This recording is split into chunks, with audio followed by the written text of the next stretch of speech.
O telefone tocou exatamente à meia-noite na redação do Diário da Borborema, em Campina Grande, Paraíba. Ronaldo Leite, jornalista policial que cobria a cidade de 200 mil habitantes, atendeu sem imaginar que aquela ligação mudaria completamente sua rotina pelos próximos 2 anos. A voz do outro lado era fria, metódica, quase entediada. Amanhã vocês vão encontrar o corpo de Carrinho Mãozinha na Rua das Flores, próximo ao poste número 47. Ele vai estar morto há aproximadamente 3 horas quando chegarem lá. Mão Branca. O clique da linha desligando ecoou no silêncio da redação vazia. Ronaldo havia recebido a primeira carta do grupo 6 semanas antes, em julho de 1980. Naquela manhã quente de sertão, o envelope chegou simultaneamente à redação do jornal e à delegacia central. Dentro, 115 nomes datilografados em papel comum, sem impressões digitais, sem erros ortográficos. A lista era uma sentença de morte coletiva que incluía bandidos conhecidos, mas também políticos, advogados, promotores, juízes e até policiais.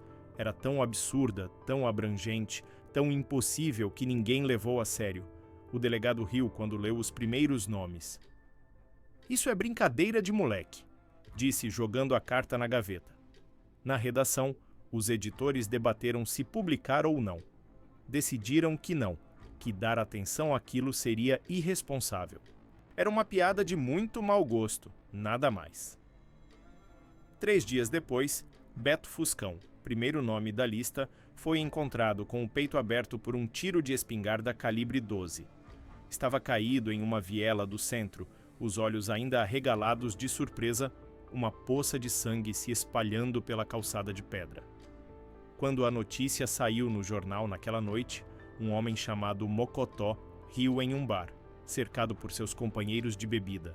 Mão Branca. Que piada. Isso não existe. É a polícia querendo assustar a gente. Mocotó estava na lista também, número 37. Na manhã seguinte, segundo relatos da época, seu corpo foi encontrado com 2 tiros na cabeça, executado com a precisão de quem não erra o alvo. A cidade acordou diferente naquele dia. O medo, que antes era difuso e se espalhava pelas ruas, junto com os mais de 300 criminosos que operavam livremente em Campina Grande, ganhou forma e nome. Mão Branca não era uma piada, era uma sentença. O problema é que Campina Grande, em 1980, era uma cidade sitiada pelo crime. Roubos aconteciam em plena luz do dia. Mulheres eram atacadas voltando do mercado. Lojas fechavam cedo porque os donos tinham medo de serem assaltados na hora de trancar as portas. E a polícia? A polícia tinha 23 homens para controlar tudo aquilo. 23 policiais civis para uma cidade de 200 mil habitantes infestada por centenas de criminosos que conheciam cada beco, cada esconderijo, cada político que podia ser comprado. Foi por isso que, quando os primeiros corpos começaram a aparecer, uma parte significativa da população não sentiu horror, sentiu alívio. Finalmente alguém está fazendo alguma coisa, diziam os comerciantes nas conversas de calçada. A polícia não dá conta, então que venha quem puder resolver. Era uma lógica brutal, mas era a lógica de quem vivia com medo constante, de quem via a filha ser assediada por bandidos no caminho da escola, de quem fechava a loja sabendo que poderia ser roubado antes de chegar em casa. Mas aí veio o terceiro crime, e a natureza do Mão Branca começou a se revelar por completo. 2 homens, identificados posteriormente como Zezé Basílio e Sertão, invadiram a casa de uma senhora de 61 anos chamada Dona Severina. Ela era mãe de Carrinho Mãozinha, um pequeno criminoso que constava na lista. Os 2 homens não estavam ali para matar a mulher, estavam ali para avisá-la. Segundo o testemunho que viria a ser registrado, eles se sentaram à mesa da cozinha, recusaram o café que ela ofereceu tremendo, e Zezé Basílio, um homem alto de bigode fino, explicou calmamente o que ia acontecer.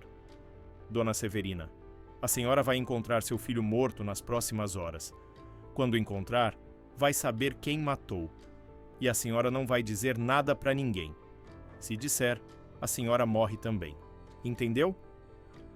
A cena foi testemunhada por Selma, irmã de Dona Severina, que estava visitando a casa naquele dia. Selma viu tudo da porta da sala. Os dois homens sentados, as armas na cintura, a Brasília amarela estacionada na frente da casa com o motor ligado. Viu quando eles saíram e seguiram na direção da casa de carrinho mãozinha. Ouviu os tiros 20 minutos depois.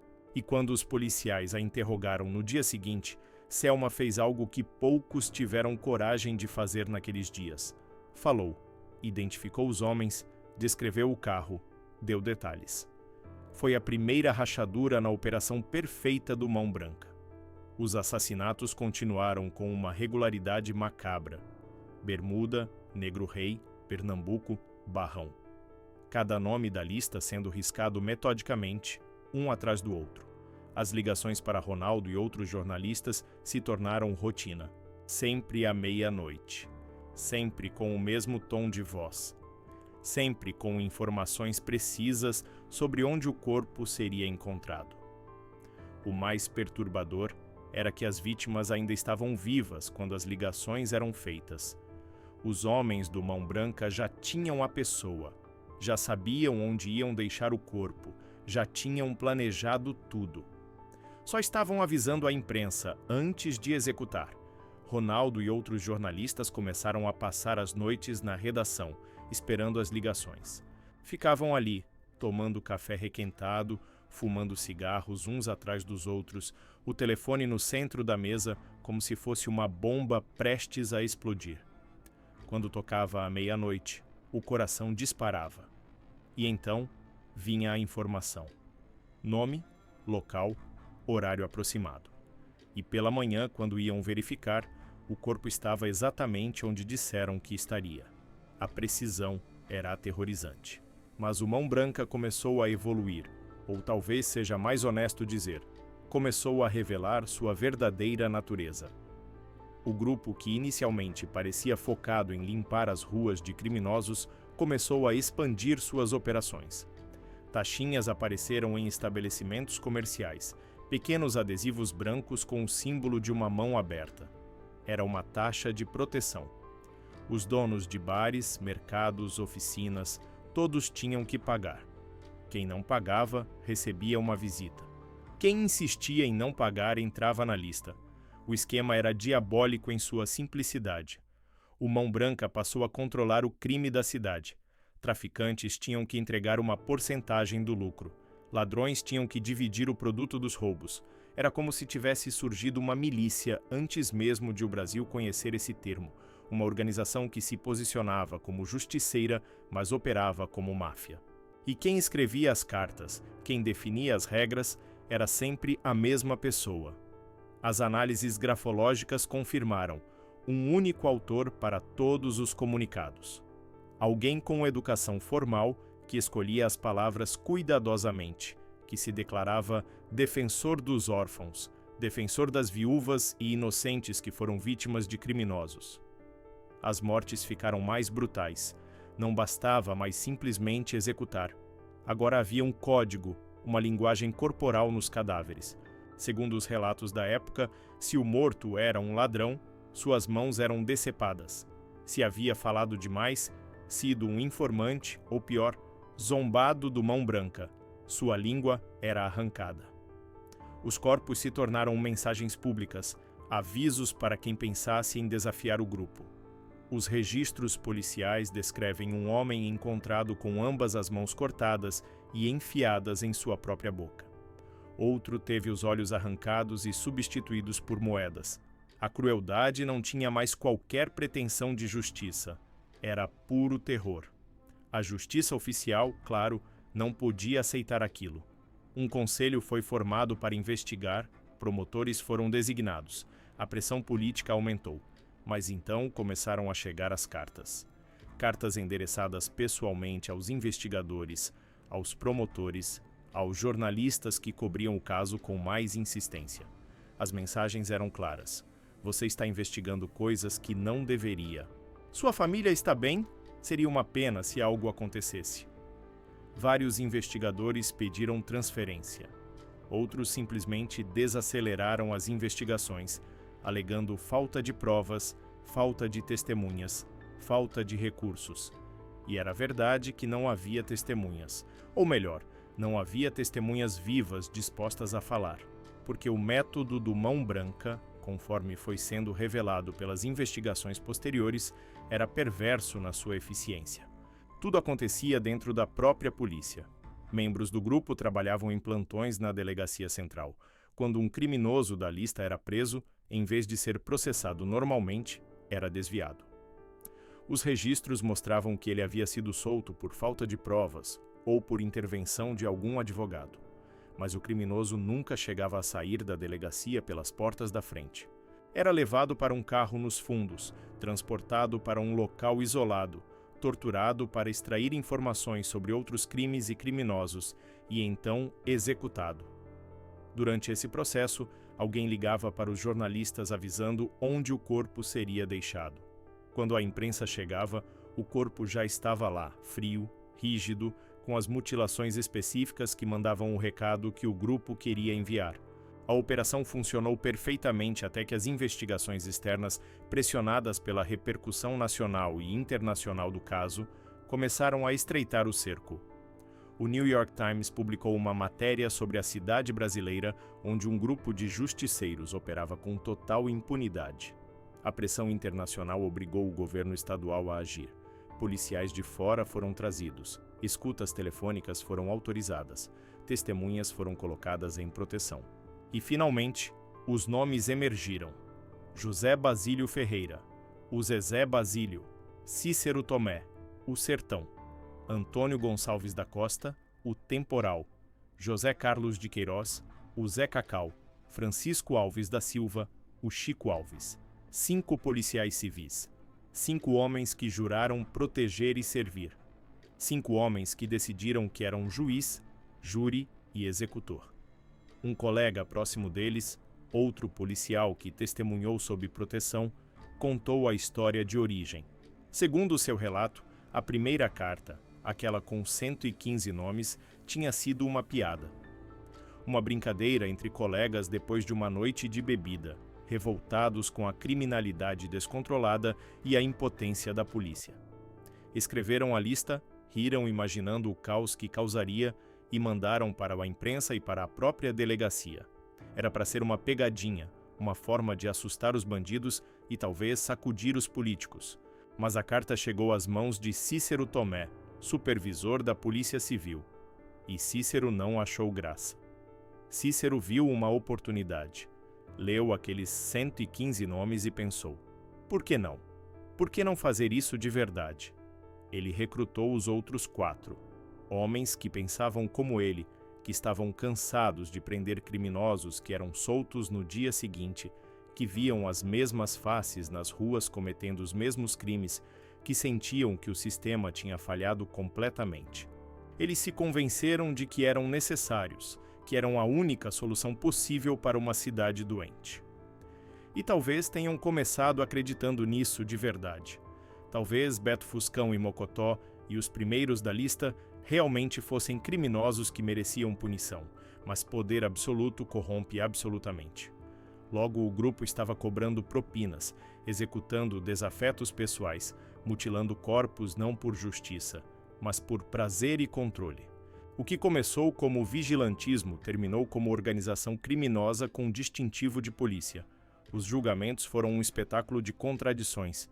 Dos 5 identificados, apenas José Basílio Ferreira, o Zezé Basílio, foi efetivamente condenado.